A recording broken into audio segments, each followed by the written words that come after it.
ఉంచు.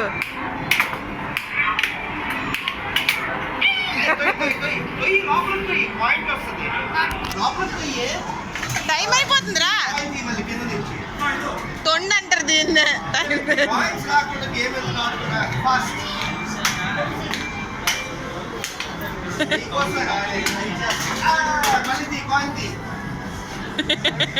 నాన్న గెలిచేస్తున్నారా చిన్నపిల్లని చేసి.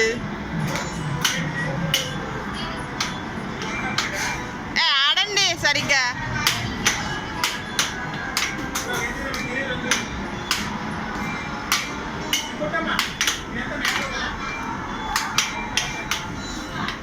తల్లి అది ఇలా కిందనే ఉంచమ్మా. సముకి అది కిందనే ఉంచు. ఇందాక బాగానే పడింది.